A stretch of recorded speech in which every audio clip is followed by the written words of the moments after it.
ನೋಡಿ, ಇವತ್ತು ಒಂದು ನಾನು ಸ್ಪೆಷಲ್ ಆದ ಎಣ್ಣೆ ಬದನೆಕಾಯಿ ಸಾರನ್ನ ಹೇಳ್ಕೊಡ್ತಾ ಇದ್ದೀನಿ. ಎಷ್ಟು ಈಸಿ ಅಂದರೆ ಅಷ್ಟು ಈಸಿ.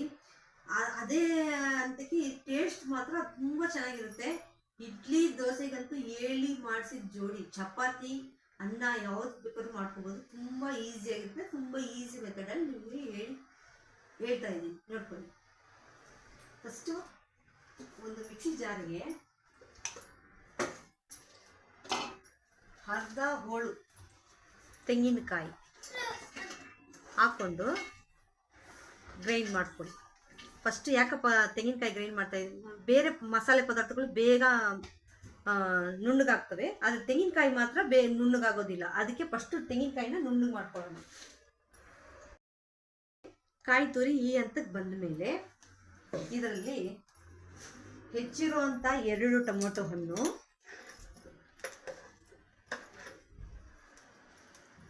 ಕೊತ್ತಂಬರಿ, ಕರಿಬೇವು,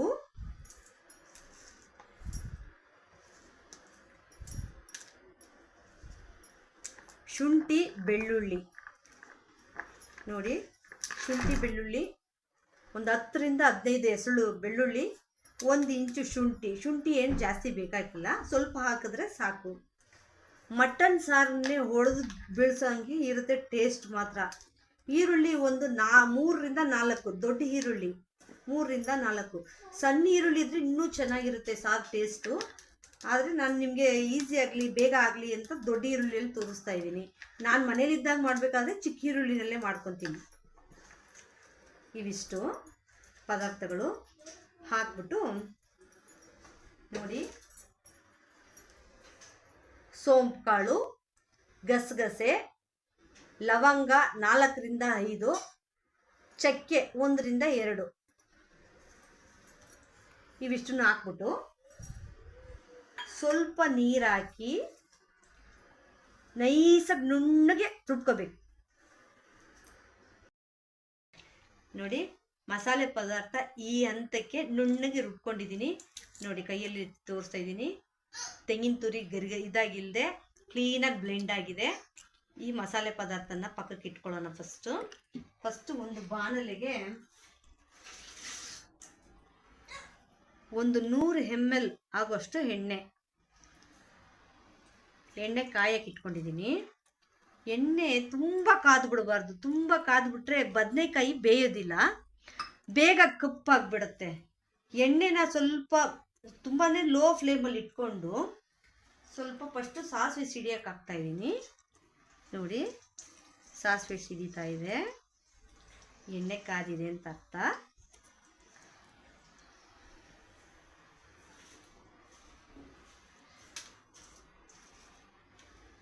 ಈಗ ಸಾಸಿವೆ ಚೆನ್ನಾಗಿ ತುಂಬ ಜನ ಏನು ಮಾಡ್ತಾರೆ, ಒಂದು ತಪ್ಪು ಅಂದರೆ ಸಾಸಿವೆ ಸಿಡಿಯೋ ಹಂತದಲ್ಲಿ ಏನು ಮಾಡಿಬಿಡ್ತಾರೆ, ಬದನೆಕಾಯಿನ ಹಂಗೆ ಹಾಕ್ಬಿಡ್ತಾರೆ. ಅದು ಮಾಡೋಕ್ಕೆ ಹೋಗ್ಬೇಡಿ. ಆ ಸಾಸಿವೆ ಸಿಡಿಬೇಕು. ಅದು ಸಿಡಿಯೋವಾಗ ಕರಿಬೇವು ಹಾಕಿದ್ರೆ ಆ ಸಾಸಿವೆ ಸಿಡಿದು ನಮ್ಮ ಮುಖಕ್ಕೆ ಕೈ ಕಾಲ ಮೇಲೆಲ್ಲ ಎದುರೋದೆಲ್ಲ ಇರೋದಿಲ್ಲ. ಕರಿಬೇವು ಹಾಕ್ಬಿಟ್ರೆ ಅದು ಹಾಗೆ ನಿಂತ್ಕೊಳುತ್ತೆ, ಒಳಗಡೆ ಸಾಸಿವೆನೂ ತಂಗುತ್ತೆ.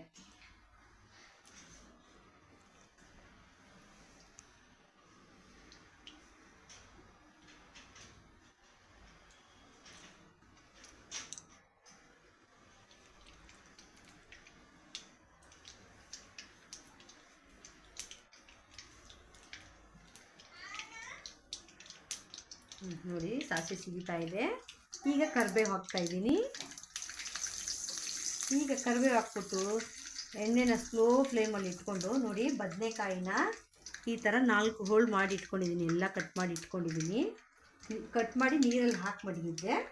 ಅದನ್ನು ಈಗ ಎಣ್ಣೆಲಿ ಬಿಡ್ತಾ ಇದ್ದೀನಿ. ಎಣ್ಣೆ ಸಿಡಿಯುತ್ತೆ, ಯಾಕಂದರೆ ನೀರಿನ ಅಂಶ ಇರೋದ್ರಿಂದ ಎಣ್ಣೆ ಸಿಡಿಯುತ್ತೆ. ಸ್ಟಾರ್ಟಿಂಗ್ ಸ್ವಲ್ಪ ಸಿಡಿಯುತ್ತೆ, ಆಮೇಲೆ ಸಿಡಿಯೋದು ಕಮ್ಮಿ ಆಗುತ್ತೆ.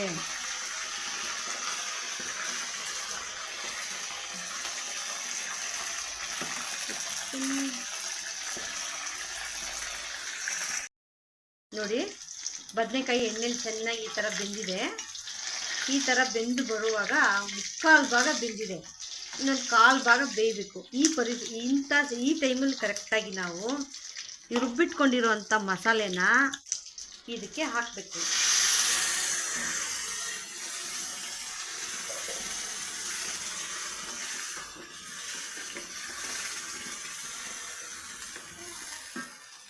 ಆಮೇಲೆ ನೋಡಿ ಸಾಂಬಾರು ಪುಡಿ ಮತ್ತು ಅರಿಶಿನ ಪುಡಿ. ಸಾಂಬಾರು ಪುಡಿ 2 ಸ್ಪೂನ್ ತೊಗೊಂಡಿದ್ದೀನಿ, 1/4 ಸ್ಪೂನು ಅರಿಶಿನ ಪುಡಿ ತೊಗೊಂಡಿದ್ದೀನಿ. ಇದನ್ನು ಇದಕ್ಕೆ ಹಾಕ್ಕೋಬೇಕು. ಜೊತೆಗೆ ಕಲ್ಲುಪ್ಪು, ರುಚಿಗೆ ತಕ್ಕಷ್ಟು ಕಲ್ಲುಪ್ಪು ಹಾಕಿ ಸ್ವಲ್ಪ ನೀರು ಹಾಕಬೇಕು. ನೀರು ಹಾಕಿ ಚೆನ್ನಾಗಿ ಈ ಮಸಾಲೆ ಒಳಗಡೆನೆ ಸ್ವಲ್ಪ ಹೊತ್ತು ಬದನೆಕಾಯಿ ಆ ಖಾರ ಚೆನ್ನಾಗಿ ಹೀರ್ಕೊಂಡ್ರೆ ಒಳ್ಳೆ ಮಟನ್ ಇದ್ದಂಗೆ ಇರುತ್ತೆ ಬದನೆಕಾಯಿ. 1/2 ಲೀಟ್ರ್ ಆಗೋಷ್ಟು ನೀರು ಬಿಟ್ಕೊಂಡಿದ್ದೀನಿ ನಾನೀಗ. ಈ ಮಸಾಲೆನ ಒಂದು 7 ನಿಮಿಷದಿಂದ 8 ನಿಮಿಷದವರೆಗೂ ಚೆನ್ನಾಗಿ ಕುದಿಯಕ್ಕೆ ಬಿಡಿ. ಆ ಬದನೆಕಾಯಿ ಆ ಮಸಾಲೆನೂ ಹೀರ್ಕೊಂಡು ಖಾರ ಉಪ್ಪನ್ನು ಚೆನ್ನಾಗಿ ಹೀರ್ಕೊಂಡು ಆಮೇಲೆ ಒಂದು ಸ್ವಲ್ಪ ಎಣ್ಣೆ ಮೇಲೆ ಬರೋಕೆ ಆರಂಭಿಸುತ್ತೆ. ಆವಾಗ ಸ್ವಲ್ಪ ಮೇಲ್ಗಡೆ ಎಳ್ಳೆಣ್ಣೆ ಇರುತ್ತಲ್ಲ, ಎಳ್ಳೆಣ್ಣೆ ಯಾರ್ಯಾರು ಆಹಾರ ಬಳಸ್ಕೊತೀರಾ ಅವರು ಎಳ್ಳೆಣ್ಣೆ ಬಿಟ್ಕೋಬೋದು. ಎಳ್ಳೆಣ್ಣೆ ಬೇಡ ಅನ್ನೋರು ಒಂದೇ 1 ಸ್ಪೂನ್ ಕೊಬ್ಬರಿ ಎಣ್ಣೆನ ಮೇಲ್ಗಡೆ ಬಿಟ್ಕೊಂಡು ಚೆನ್ನಾಗಿ ಸಾರು ಕುದಿ ಬಂದ ಮೇಲೆ ಬಡಿಸ್ಕೊಂಡು ಊಟ ಮಾಡಿ ನೋಡಿ. ಆಮೇಲೆ ಸಾರಿನ ರುಚಿ ಹೇಳಿ. ನೋಡಿ ಬದನೆಕಾಯಿ ಸಾರಿನ ವಾಸನೆ ಘಮ ಘಮ ಹೊಟ್ಟೆ ಹಸು ಜಾಸ್ತಿ ಮಾಡ್ತಾ ಇದೆ, ಅಷ್ಟು ಚೆನ್ನಾಗಿದೆ. ನೋಡಿ ಬದನೆಕಾಯಿ ಚೆನ್ನಾಗಿ ಹದವಾಗಿ ಬೆಂದಿದೆ, ಪೂರ್ತಿ ಒಡೆದೋಗೋ ಮಟ್ಟಕ್ಕೂ ಇಲ್ಲ, ಬೇಯಲೇ ಇಲ್ಲ ಅನ್ನೋಂಗೂ ಇಲ್ಲ, ಚೆನ್ನಾಗಿ ಬೆಂದಿದೆ, ಮಸಾಲೆ ಚೆನ್ನಾಗಿ ಹೀರ್ಕೊಂಡಿದೆ. ಈಗ ಪಾತ್ರೆ ಇದು ಬಾಣಲಿ ಇಳಿಸಿ ಅನ್ನದ ಜೊತೆ ಬೆರೆಸ್ಕೊಂಡು, ಅನ್ನದ ಜೊತೆ ಅಂದರೆ ಅನ್ನದ ಜೊತೆ, ಚಪಾತಿ ಜೊತೆ ಅಂದರೆ ಚಪಾತಿ, ಇಡ್ಲಿ ದೋಸೆ ಯಾವುದಾದ್ರೂ ಊಟ ಮಾಡಿ ನೋಡಿ. ಆಮೇಲೆ ಕಮೆಂಟ್ ಹಾಕಿ. Thank you.